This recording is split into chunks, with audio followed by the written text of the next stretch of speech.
My new book, Pillars for Life, A Guide to Spiritual Ethics and Practice, is now out and available for you to read and purchase. You can check out our website, willowhealing.org, to find a link, or you can find it on Amazon. We look forward to getting your feedback, and if you love it, please leave a review and share with your friends. Now it's time for the show. Welcome to Willow Healing Matters, the podcast. We are so excited to have you joining us on this journey where we explore different ways to empower your soul, whether it's healing in your kitchen or all the way up in the corporate world. Come with us as we look into different ways to heal your mind, body, and soul.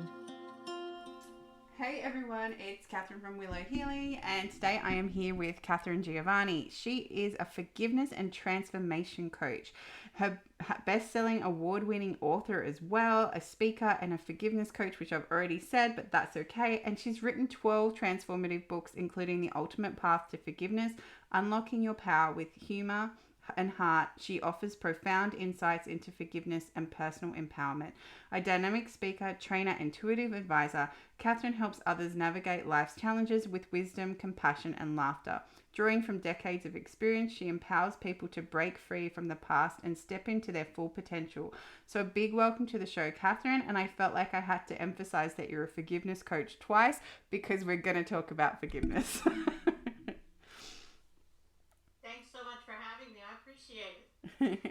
So what exactly is a forgiveness coach? Because I know everyone talks about how powerful forgiveness is, but people don't actually claim that they're a coach in that. So it's really intriguing that that's your title. The fact that I call myself a transformation and forgiveness coach probably implies that the universe, which has an incredible sense of humor and an infinite wisdom, has provided me with more than enough opportunities to forgive people. And actually, it's gotten quite annoying by this point. So, everybody tells you have to forgive. Your parents tell you, your pastor tells you, your teachers tell you, but nobody tells you how. How? And what if I don't want to? What if it's an unforgivable act? Then what do? So on a 10 scale, with 10 being an unforgivable, dumpster fire, horrible person, and 1 being the easiest person in the world to forgive, 10 out of 10 people listening to this broadcast right now is thinking of that number 10 person. Totally fair. They are the people or the trauma that happened to you that completely wrecked your world. That's fair. But I'm the only one that's going to say you don't have to forgive the unforgivable.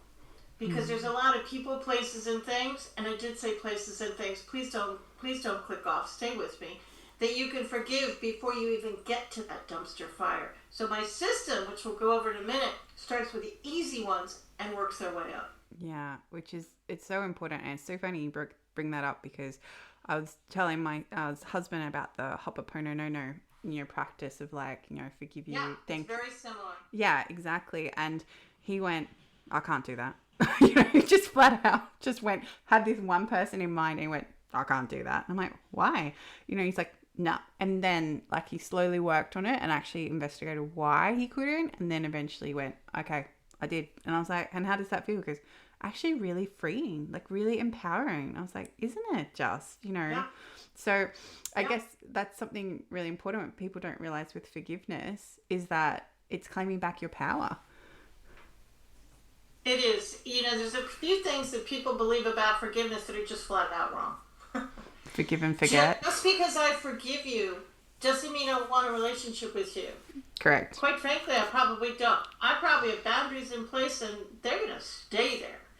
And just because I forgive you, and here's the big one that everybody believes that's wrong, just because I forgive you doesn't mean all of a sudden I'm giving in. It doesn't mean all of a sudden I'm saying you were right and I was wrong and I'm giving you a pass or I'm coming over to the dark side, as it were. What it means is you're still wrong. You still have amends to make. You still got to do what you want to do. I don't want a relationship with you and you're still going to be over there.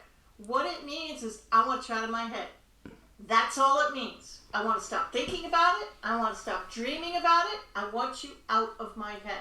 And it's not like a recovery program. I've been sober for 35 years. And when I first got sober, you have to go into recovery. And this was way before. We had all this technology. Before the turn of the century. Don't I sound ancient when I say that? It's awful. But it's just awful. But this was back in the day. We didn't have technology like this. I would have texted these people if I was allowed to. We didn't have texting. So when they tell you you have to make amends and reach out to these people, you either had to call them and risk getting yelled at, or go see them in person, which was worse, and risk getting yelled at. So I'm shy. I didn't want to do any of it. Yeah. So I forgave people, but I did it in the quiet of my own home, and I didn't tell anybody I was doing it. And I accidentally stumbled on the first couple levels of my forgiveness system. Yeah. Because in my system, you don't have to reach out to people, which means you can forgive dead people, because where they are or not doesn't matter a lick. And if you didn't get closure with somebody who's already passed away, like a parent, this is your opportunity, because now you'll be able to get closure using this step-by-step system. Yeah, and I love that you brought that up, that you can do it yourself, and it's about, not breaching that relationship again with them, because often that can be a trauma in itself, which is why you wanted to get away from them. No, you don't have to talk in the to them first at all. place. Yeah, exactly. And it's funny because I had like a big fallout with my ex-business partner, and the biggest thing I realized was, like, she kept coming into my head, and I'm like, why? And I'm like, I just need to forgive her and let it go and just send her like happiness, and hopefully she's happy on her journey. Because I was like at that, and when I did that and released that and just did that forgiveness practice, it was like, oh my goodness, what have I been carrying around? Anger is like, it's like a suitcase, and you fill your suitcase. And then you go on vacation, or I think you guys call it holiday. Yeah. And same. You have to drag your suitcase into the car. Then you have to drag it into the airplane, and you have to shove it into the overhead, or you have to worry about it because will it make it on the flight with me, or will I not have any clothes? And then you lug it up to the hotel, and then you have to do it all again on the way back. And then you do something really crazy. You unpack the suitcase and you put it in your closet. That's what anger's like. The suitcase is still in your closet, but you're not paying it any attention because you've emptied it. Yeah. So when people say you need to forgive and forget, okay. I'm originally from New York City. I can promise you with 100% certainty, I guarantee you, not one native New Yorker is going to be able to forgive. It's not in our DNA. We do not forgive we don't forget. But what I can promise you is neutrality. By using the system, it's going to remove the emotional charge from the person. So you're not going to think good or bad. You're just not going to care. So let's say your ex-business partner. Even we'll take one of my own examples. One of my ex-business partners. And usually when I saw her name on Facebook or something, I'd be on the ceiling. You'd have to peel me off the ceiling, and it would take me a good 24 hours because I was mad. And one day, I'd gone through my system, because I do practice what I preach. And I'd gone through my system, and I saw her name across the screen, and I didn't care. And I sat here, I was sitting right at this desk, and I actually caught myself, and I thought, wait a minute. I don't care. I don't care. I even wish her a happy birthday. So that's what the system's going to offer you. You can look back at your childhood, and it's not that you're going to forget the horrible things that happened to you, but your perspective is going to change. So by forgiving all the yucksy people and stuff in your past, you're going to be able to change your perspective. I can look at my dysfunctional childhood, and I can pick out the people that were trying to help that young kid. I can pick out the people that were actually trying to help me, because I tried to commit suicide in the 8th grade. And so I forgave everybody in my past, and now I can look back and I see the love that was actually there. Could I remember all those horrible things? Well, if I sat here really hard, I probably could, but why? So I'm not forgetting, but the perspective is completely changed. And now I don't care about them. I know that sounds a little heartless, but I don't care.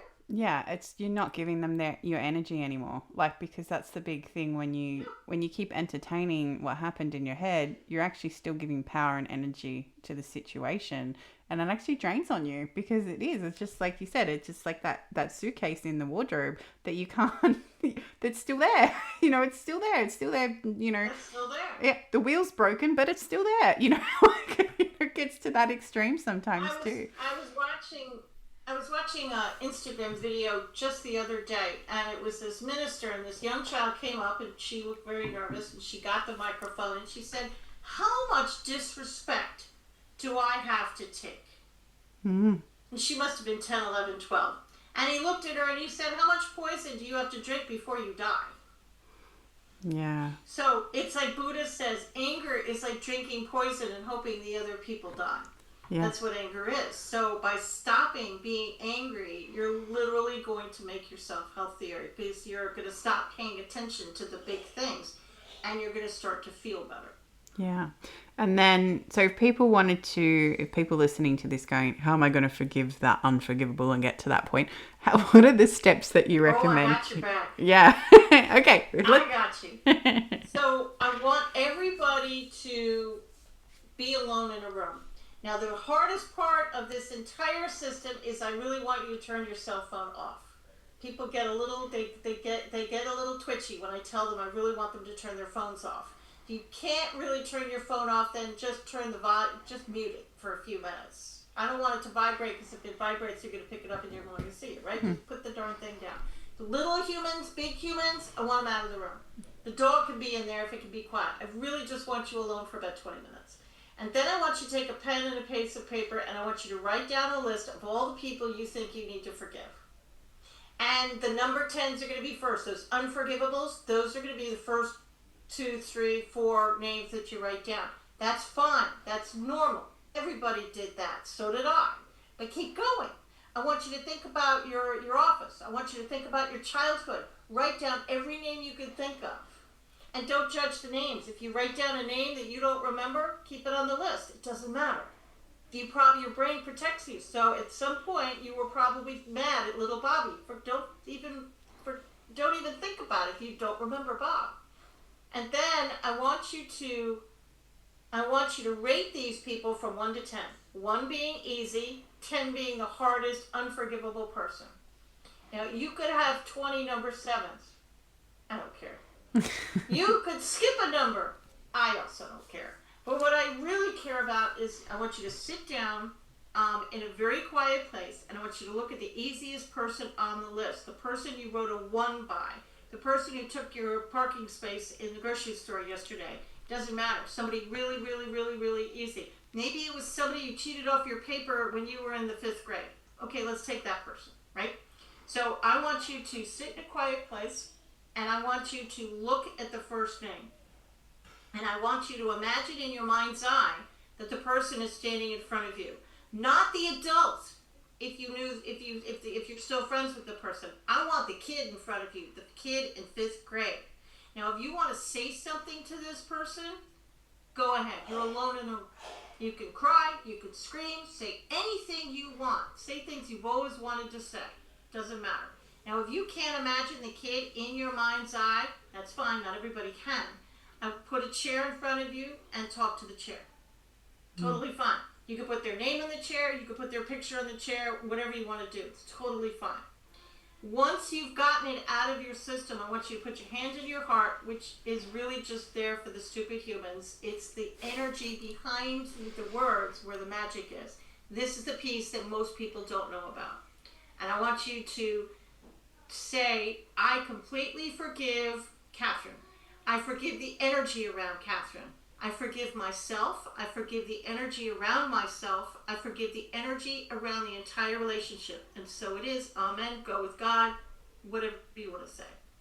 And then I wanted you to check in with your body. Are you still angry, or is it gone? If it's gone, great. Cross their name off the list. Go to the next person. What if it was a level 3 person, and you check in with your body, and you're still a little annoyed? Okay, cross out the 3, put a 2, wait 24 hours, then do it again. This happened to a really close friend of mine, and we were together at the time. I watched her do it. And it was a level 5 person. She thought, I can clear this real easy. She did that mantra. And forgiveness is like an onion.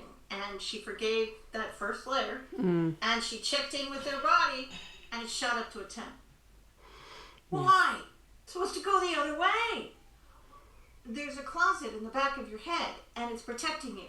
Your brain is like an overprotective best friend, and it protects you. So when she said that mantra, her brain went, ooh, Catherine's ready to look in that closet. And it opened up the closet, and it flooded her with memories she didn't know was there, and she got really angry. So she changed that 4 or 5, whatever it was, to a 10, and she went through the process of forgiving the unforgivable, and eventually she got it down. So this is a process, and its energy is the key to it. You know, people come to me all the time and they say, Katharine, you know, I did forgive them. I did the work. Yeah, you did. 100% you did. Why are you still getting triggered? Why do you see her name on Facebook or social media, or run into them in the grocery store, and you go back out to your car and you scream? You're still getting triggered. Yeah. Why? We didn't forgive the energy. Yeah. Einstein and many famous scientists proved that energy is neither created nor destroyed. It just transforms from one thing to another. So when you get angry, you think it leaves your mouth and it dissipates into the universe. Most people don't even think about it at all. Well, it doesn't. It hangs around your energy field, and it's going to stay there until it clears. Yeah. And it really stays. I mean, it follows you. And the only way to clear it is through forgiveness. And that's why people are missing opportunities, because you're so focused on your anger, and you're so focused on the people you're mad at, and the bitterness and the grudges that you're holding. You're missing a possible job opportunity. You're missing a money-making opportunity because you're so focused on the anger, you can't be your authentic self. The person you came down here to the planet to be, you can't be that person because anger acts like a shield. If you want to tap into your intuition, and you see it, feel it, know it, or you just sense it, you can't. It's very hard because anger is shielding your intuition. So it's very, very hard to follow that little bird in your shoulder when you're angry. Yeah, and it's funny because when I think about my start of my spiritual journey, one of the first things I did was actually like go to my higher self when I was meditating and call in all the people I needed to forgive. My mentor was guiding me through that. And I would so for me, I put all the stuff in a box and I give it back to them. And I forgive you. This isn't mine. You can take this back now. And it was such a powerful practice, like you said, because it let me then open up to everything else that was coming. And if I hadn't gone through that process of forgiveness and kept harboring those emotions and all those things, and I still remember her going, "Are you done yet?" I'm like, there's still a line. We got to keep going. It's just, not done yet. Yeah, it's a process. It's a marathon, not a sprint. And if you're dealing with the unforgivable, oh my God, that's really hard. And physical things will happen to you too. So when you forgive, most people get really, really tired. And I mean really tired. So please promise me that you'll do this before bed or after dinner, just because you're going to be tired. And you're dealing with, years and sometimes lifetimes of yucky energy that you're trying to clear, right? But you also do as I say, not as I did. I am my own guinea pig. I did this exercise. And I sat down, being a little bit of an overachiever, shocker, I know. And I wrote down, it must have been 40 names. Must have been, right? And I thought, this is going to be great. I'm going to be like a phoenix rising from the ashes. I'm going to be a new person tomorrow morning when I wake up. I'm going to do everybody all at once, and I'll be done. Yeah, no. The universe has a little bit of a sense of humor. It did not end the way I wanted it to. I did get many people on the list. Sure I did. And I ended up in bed with what everybody thought was a stomach flu for 3 days. Why? Because your body heals itself when it's sleeping, which is why I want you to do this at night. And it could only heal so much at a time, and it had too much energy to process. It's called energy sickness. So I had to stay in bed and allow my body to mitigate all those decades of anger that it needed to toss. Now, if this happens to you, it didn't mean you ate a piece of bad fish. Just breathe into it, and this too shall pass. Yeah. But what about the unforgivable? What about the people you're saying, yeah, this sounds good, Kath, but no, don't want to. Okay, first of all, they don't deserve to be forgiven. They don't. The unforgivable. There are certain people out there that is unforgivable. And you might have one of them in your life. That's fine. Maybe a narcissist. They're usually narcissistic. They don't deserve to be forgiven. No, they don't. And they're never going to know you forgave them. So there you go. You do it for you. You don't do it for them. They don't give a damn, excuse my language. They're off having dinner. They're living their life. They don't care about you. So let's take one of my own number 10s just as an example of how to do this. And this might stretch people's brains a little bit. So just stay with me a few more minutes. I forgave the bully in school that caused me to want to commit suicide. And I couldn't forgive the bully because I was just too darn angry. And I was in my 50s and thinking of something that happened in the 1970s. That's how much it scarred me. And I didn't even want to forgive the energy around this person. I didn't want to. So I picked apart the memory. Everything on our planet has an energy field around it, including this little silver microphone I'm talking to. Everything has energy. So I picked apart the energy. I forgave my childhood school, the energy around the school. I actually said I completely forgive the elementary school. I forgive the energy around the school. I forgave the desk I sat at, the chair. I forgave the room. I forgave the building. I forgave the playground. I forgave the swing set, the kids that stood around and didn't help. I forgave New York City, the whole city, because that's where I was at the time. I forgave 1974 because that's the year I tried to commit suicide, and the energy around 1974. And remember, I still haven't forgiven the bully yet. But that's now probably gone from a 10 now to it's down to a 9. I can breathe a little bit more. You don't have to forgive the unforgivable because there's a lot of other things within that memory that you can forgive, including yourself. Yeah. Pick apart the memory. And then eventually, will you be able to forgive that unforgivable? Maybe. Depends what it is. If somebody, murdered one of my kids, yeah, probably not. But I can pick apart the memory. I can pick apart other things within the memory. I can pick apart things about myself. I shouldn't have gotten in the car. Forgive myself for getting in the car. Forgive myself for going to the park. Forgive myself for the words that came out of my mouth and the energy around these things. And that's going to free up your life. 100%. Yeah, and only do 10 a night so you don't get sick. And if you're doing an unforgivable, like somebody you rated an 8, 9, or a 10, only do 1 a night. Because you are literally dealing with really dark, thick, black, sludgy energy, and you want to pick it apart slowly. But that's how you forgive the unforgivable.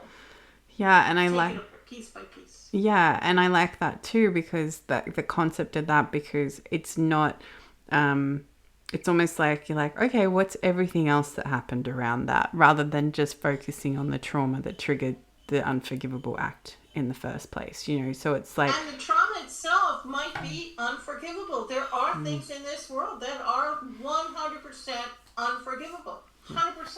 That there's other things you can forgive, like yourself. Yeah, 100%. And like forgiving yourself can be such a powerful thing because we often forget to have that grace and compassion for ourselves, and that, we were only doing the best we could in the situation that we had, and, there's that saying that you only do as better with you only do as good with the knowledge that you have at the time, but it's when you know better and don't do better, well, then that's on you. Yeah, and as you forgive people, your vibration, it's energy around your body. It's also called vibration, is going to lighten up and people are going to notice. Yeah. Birds, like energy attracts like energy. So new people will be attracted to you like moths to a flame, and they're going to come into your life. That's brilliant, right? Exactly. Okay. There's also going to be people that leave your life. I call some of them jackrabbits, and that happened to me. These were really good friends of mine, and then one minute they were good friends, and the next minute, gone, ghosted. Still, to this day, I've never heard from them ever again. Then you've got the saboteurs, because they're the people, usually family and friends, and they like the old you. Mm-hmm. They don't want you to change, so they'll try and sabotage it. Yeah. But I have a really funny story. This is actually a true story. Some intuitive friends of mine went out to lunch, and the waitress came over, and she politely took everybody's order. And I used to be a customer service trainer, so I know what it takes. And then she came to me and she looked at me and the color drained from her face. And she ran to the other side of the table and kind of chucked her chin at me, saying, "What do you want?" very rudely. And I just kind of thought about it because I used to train concierge, and I thought, okay, that's a little odd. But I ignored it because she was young. And she ran back to the kitchen. And I thought, why is she running? But again, I didn't pay any of attention. I was having a conversation with people at the time. She came back with everybody's meals, politely put everybody's meal in front of them. And then she came to me, pulled the same trick, ran over to the other side of the table and threw the plate like a frisbee across the table. And the plate landed and the sandwich and stuff was all over the table. And then she ran back to the kitchen.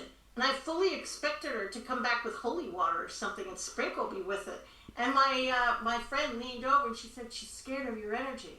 My energy and her energy was so different, I was scaring her. So when she came back to the table, I was really tempted to look at her and just go, boo. I did not. My customer service training kicked in and I did not do that. And I just politely smiled at her. But don't be surprised when you're forgiving people if people look at you and say, "Did you get a new haircut? You just look so good. Your energy," people are going to notice. Yeah. And then you're going to have people, you're going to be in the grocery store and people, all of a sudden you'll be in an empty aisle and all of a sudden people will be right around you all reaching for the same product. Well, that's the energy. But at the same time, don't be surprised if you shake somebody's hand and they take a step back like they've been burnt. That's happened to me many times. Don't take it personally. It has nothing to do with you and everything to do with your energy. Yeah, and often I'm guilty of this. I trigger people so much. And it was only when I started coaching, it's like, you trigger people, it makes you a good leader. And I'm like, oh, okay, because it's like that reframe, right? Energy. Yeah, and it's that reframe. And because I see straight through people's masks and I don't like the how's the weather conversation. That is not me. I will just get to the nitty and gritty straight away. And some people don't know how to take it. They're like, like, what? Yeah. I'm from New York. I do the same thing. I don't really pull my punches particularly because I don't have time for it. And I will tell people straight. I do live in the South now, so I've learned to sugarcoat a little bit. But I don't do it very often. I don't do it a lot. Usually I just hit people. Not really hit them. I'm a pacifist, but yeah, you know what I mean. Verbally. I just had this image pop in and you're like talking to someone and it's almost like your words turned into like little boxing gloves and like sparring with the energy. Well, here's the difference in the United States. Here's the difference between the North and the South. Yeah. Here we go. You ready? People from the North, mainly New York City, New Jersey, that area, if they want to say something bad to you, they're going to put it at the beginning of the sentence. They're going to look at you and say, "With all due respect," and then they're going to verbally punch your lights out. So if you hear the words "with all due respect," they're going to criticize, they're going to say something to you. So be prepared. Yeah. Southerners are brilliant. They do it at the end of the sentence, and they're so polite and so respectful, and they don't want to hurt your feelings. So they put it as on the end of a sentence. So they'll get away with murder. They'll look at you and say, "Your baby's as ugly as a stump, bless his little heart." If you hear a "bless your heart," think about what was at the beginning of that sentence, because I guarantee it was probably disrespectful. Here we say, no offense. No offense intended. No like, offense. Yeah, no offense. Yeah, that's the polite way. Oh, I know it's coming. You're about to punch my lights out. I know. No offense intended. Okay, bring it. What do you got? Or the other ones. No I had a gentleman come up to me once, and it was very interesting. And I'm not bashing men. It just was one gentleman, and this is just what he said to me. And he said, "I don't agree with you." Okay, I'll play. Why don't you agree with me? And he said, and remember, I'm a customer service concierge trainer, and I've learned to mask, I've learned over the years how to mask what I'm thinking, for the most part. I can't lie, but I've learned other tricks. And he said, "I've made a lot of money in my life." And I smiled at him, and in my head I'm going, "Good for you." And he said, "I have a lot of companies and a lot of power." And in my head I'm thinking, okay, is there a point to this? And I have a lot of houses, and I'm thinking, all right, let's get on with it. And he said, "And I did it all on my bed of pain." I took my childhood and the traumas that happened to me over life, and I used it as fuel for my car. And that's how I got to be the success I am today. Okay, I'll play. Let's talk about that. There's two trains you can take. You can take the express, or you can take the local. Both trains will get you to your destination, but that local train is going to stop at every single solitary stop. It's like going into a hotel, and you're going up to the 75th floor, and some kid just left the elevator and pressed every button between 2 and 74. We've all had that happen in big, tall buildings. And you have to stop at every single floor and deal with people going in and out. And by the time you get up there, you're a bloody mess, a shadow of your former self. You'll get to your destination on that local train. Wouldn't you rather get in the express, which is filled with forgiveness and love and joy? Get off that little train and hop on the express. You'll get there much farther and much faster if you take the express. Yeah. You can still get there on the little local train. Knock yourself out, literally. I've done that train for a long time. It is painful. Yeah, and it is because it's pain driven, and when something's pain driven, you never feel fulfilled either, because it's constantly trying to mask the pain and push it down and hide from it.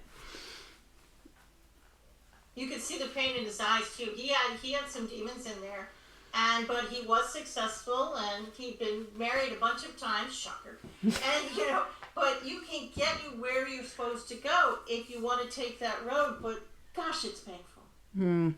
Exactly. It's so much easier. Everybody, at least in America, I don't know about in Australia, but here I was taught, you have to work hard for a living. It's going to be painful.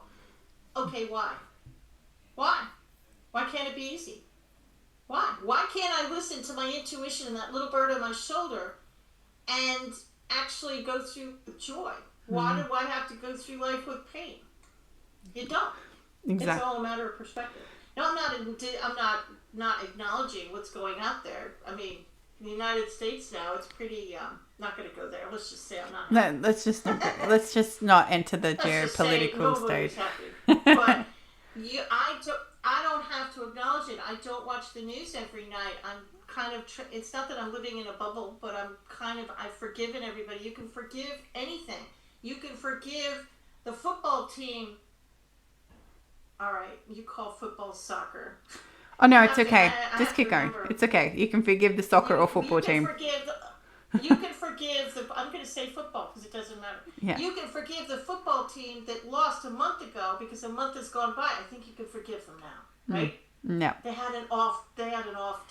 You can forgive politicians, dare I say, not going there. You can forgive the war in the Middle East. What's it going to do for the war in the Middle East? Absolutely nothing. It's going to do brilliant things for you because it's going to get out of your head. And you're going to be living in a little bit more joy. You're going to be able to live in the moment. You're going to be able to look at your kids different. If I had known this forgiveness method when I was a kid, it would have avoided all sorts of horrible things. And I have taught it to my sons, and they still have their ups and downs, but I think they're getting through life better because they don't hold on to anger anymore. Neither one of them. They just don't hold on to it. They toss it. Yeah, which is such an important thing to be able to do. And like you said, to learn that at an early age, because then it stops all the things becoming a 10 before, like by the time you're in, your 50s or your 60s. And then you're just like, why didn't I forgive that straight away? Or why didn't I, look at that perspective differently? And it's a journey. People ask me, well, when am I done? You're not. Never. Humans irritate other humans. Period. That's what we do.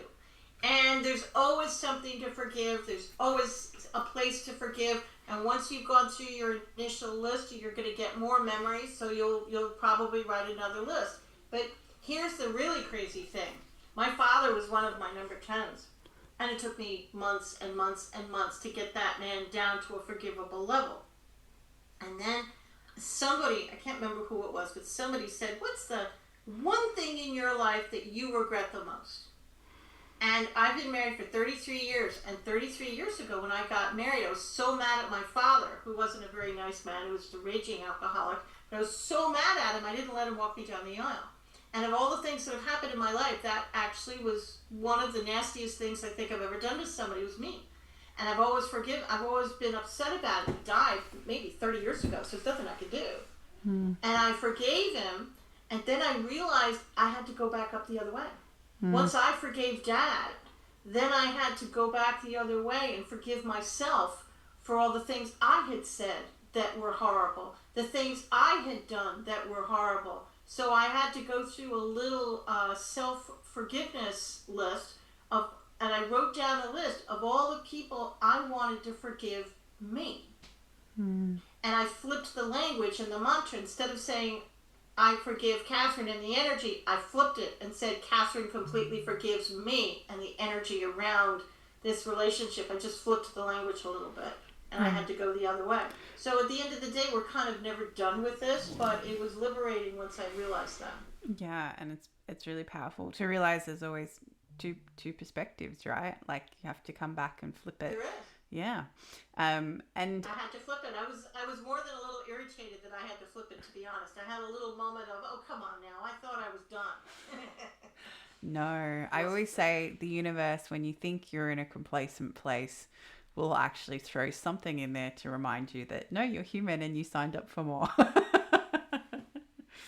Shadow work is painful, and everybody says, I'm going to get spiritual now, and I'm going to eat clean, and I'm going to do all these things, and I'm going to meditate, and I'm sitting there laughing because I know shadow work, and when you want to do this, the universe is going to look at you, okay, Katharine, you ready? And it tosses you off a cliff. Exactly. That's what it feels like. You literally get tossed off a cliff. Exactly. And as we finish Don't up... let me scare you away, because once you've gone through this stuff, I'm only asking you to go back into your past maybe once or twice more, and then it'll be gone forever. Yeah, and it's, you do the work, and if especially if you're a parent, you don't want to keep passing on those energies to your kids and things like that too. So it can be really, really powerful to do, and to free yourself from the suitcase that's hiding in your wardrobe, really. So intergenerational trauma is a real thing. You can Google it. That is a real thing. But it kind of follows you more than you realize. Yeah. I mean, it really follows you.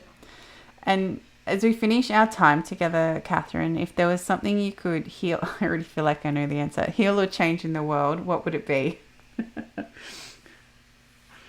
I think I'd want to tell everybody that you deserve a life of joy and happiness. I think I want to tell everybody that it's your birthright. We're not meant to live in a refrigerator box on the street. We are meant to live in joy. We are meant to live in harmony. We are meant to live in prosperity. It's your birthright. So I just want to remind everybody that everything is changeable, and every morning brings a new opportunity to do something different. You can change on a dime. I actually did it myself. So you are worthy is really the message. Yeah, which is such an important one to remember. And if people want to work with you or find your books, or just find you in general, where can they find you, Katharine? They can go to my website. My name, first name is spelled a little differently than Katharine's, thanks to my mother. Thanks, Mom. And it's Katharine Giovanni.com. And you can also go to Amazon. My books are all on there. 2 of my books has audiobooks attached to it. So we've got the audiobook, the ebook, and also the paperback available too. But all roads lead to Rome. If you go to my website, you'll see events and how to work with me and all that kind of stuff. Yeah, beautiful. And thank you so much for sharing just how powerful forgiveness can be, and like the magic that happens when you can let go and find ways to move through the unforgivable. Oh, it's my pleasure. Thanks for having me.